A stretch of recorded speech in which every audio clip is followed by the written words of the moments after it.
Right, so to continue, if it equals 0, we do one thing, else we have to protect against it.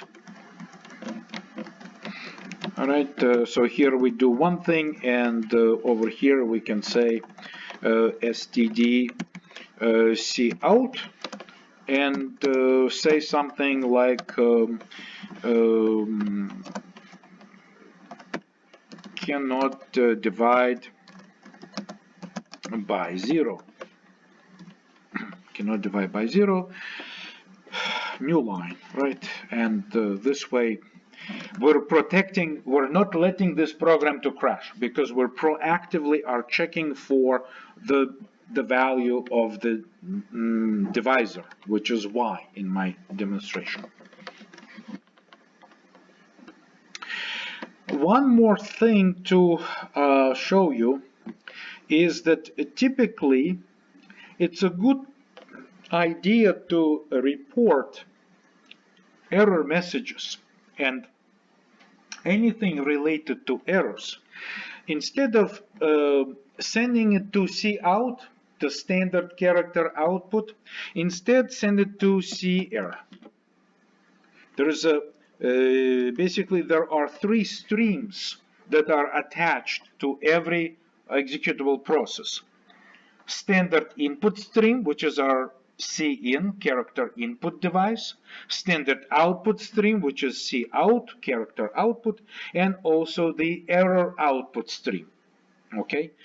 By the way, both error and cerr and cout are both sending output to the same device, to the console device, if we just started like we normally start our programs. But these outputs can be separated, and the error output can be redirected somewhere else. For instance, into a file, so that all information that comes out and is sent to cerr stream is actually redirected to a log file, which gets appended with all this error information.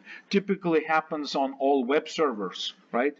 That's the way web servers, basic web server would be capturing all errors by simply, it has no way to print anything. It's a server, it doesn't communicate with the user, but it can store information in a log file.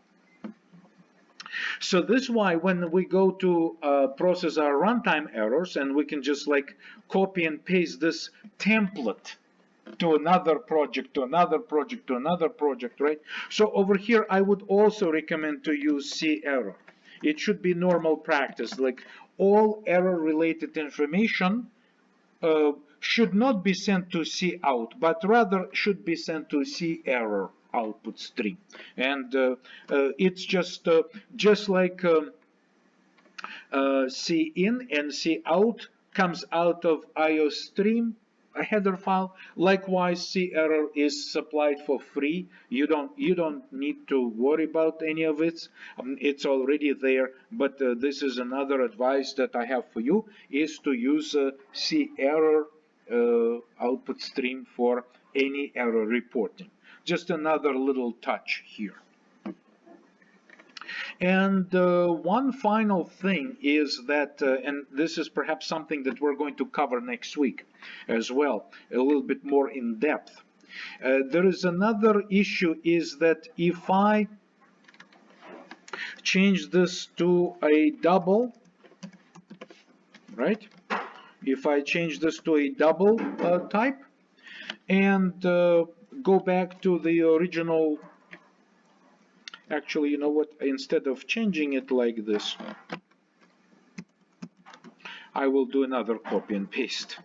I did this quite a bit today, right? So I do another copy and paste and just change this to a double.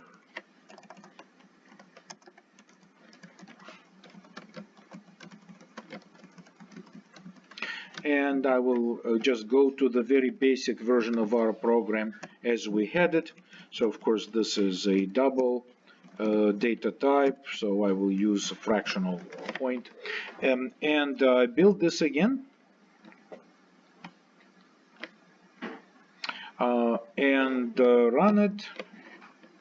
Okay, and you see that this time the program did not crash, but was reporting over here. It printed. It actually did go to print this output, and this is what it printed. Uh, 10 divided by 0 equals inf, which stands for infinity.